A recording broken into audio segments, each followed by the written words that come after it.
بسم الله الرحمن الرحيم.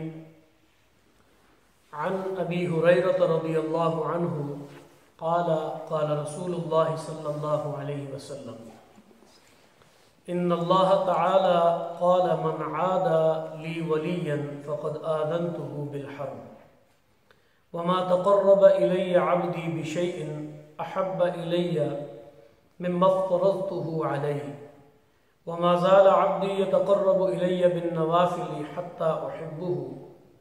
فإذا أحببته كنت سمعه الذي يسمع به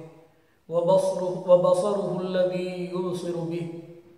ويده التي يبطش بها ورجله التي يمشي بها وإن سألني لأعطينه ولئن استعاذني لأعيذنه وما تردت عن شيء أنا فاعله ترددي عن قبض نفس المؤمن يكره الموت وأنا أكره مساءته أو كما قال عليه الصلاة والسلام.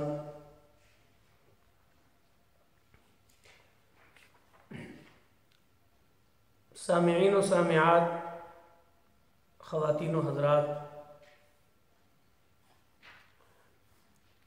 یہ حدیث اپنے مفہوم میں بڑی واضح ہے.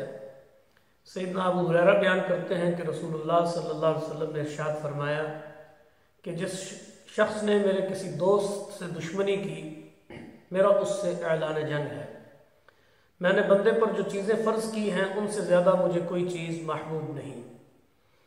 کہ جس سے وہ میرا قرب حاصل کرے. یعنی فرائض کے ذریعے سے میرا قرب حاصل کرنا مجھے سب سے زیادہ محبوب ہے، اور میرا بندہ نوافل کے ذریعے بھی میرا قرب حاصل کرتا رہتا ہے حتیٰ کہ میں اس سے محبت کرنے لگ جاتا ہوں. اور جب میں اس کے ذوق عبادت کی وجہ سے، فرائض کی ادائیگی اور نوافل کے اہتمام کی وجہ سے محبت کرتا ہوں تو اس کا نتیجہ یہ ہوتا ہے کہ میں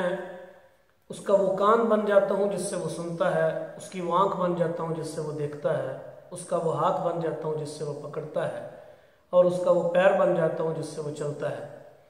اگر وہ مجھ سے کسی چیز کا سوال کرے تو میں ضرور اسے عطا کرتا ہوں، اور اگر کسی چیز سے پناہ طلب کرے تو میں اسے ضرور پناہ دیتا ہوں. اور کسی چیز کو سر انجام دینے میں مجھے کوئی تردد نہیں ہوتا سوائے مومن کا نفس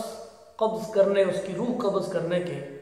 کہ وہ موت کو ناپسند کرتا ہے اور مجھے اس کا غم و اندوہ ناپسند لگتا ہے. پہلی بات جو اس حدیث سے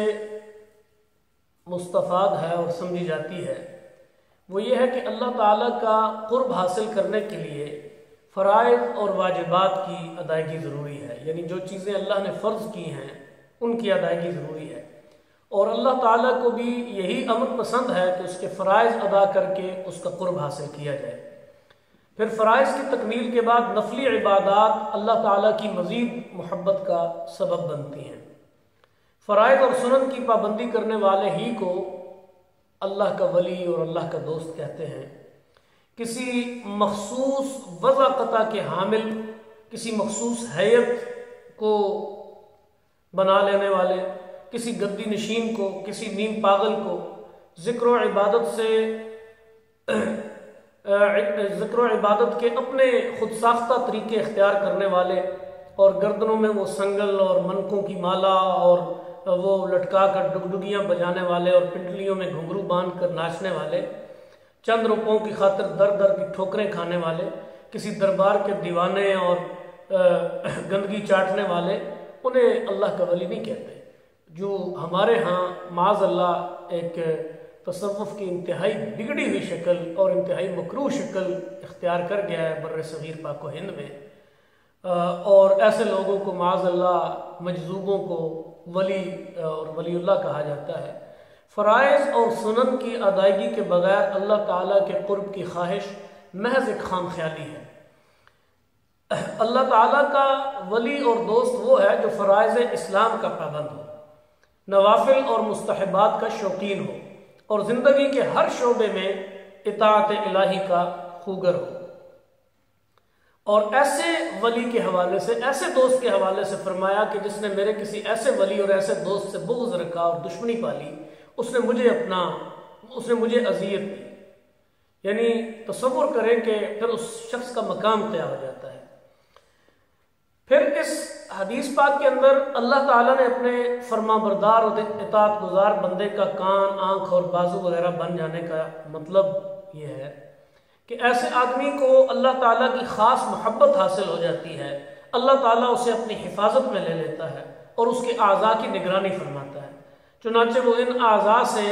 اللہ کی نافرمانی کرنے سے بچ جاتا ہے. کانوں سے وہی کچھ سنتا ہے، آنکھوں سے وہی کچھ دیکھتا ہے، ہاتھوں سے وہی کچھ پکڑتا ہے، زبان سے وہی کچھ بولتا ہے، اور دل و دماغ سے وہی کچھ سمجھتا اور سوچتا ہے جو اللہ تعالیٰ کو پسند ہوتا ہے.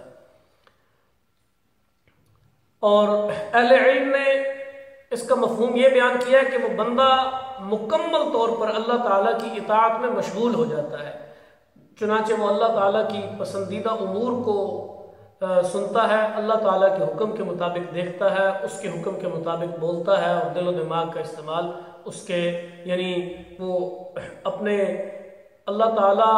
یعنی اپنے بندے کے اعضاء کی اتنی مخصوص تائید و نصرت کرتا ہے کہ گویا وہ خود اس کے اعضاء میں داخل ہو گیا. یعنی مرضی الہی اتنی اس کے اوپر طاری ہو جاتی ہے کہ گویا وہ اللہ کی مرضی کے بغیر ذرا سا بھی اپنے اعضاء سے کام نہیں لیتا.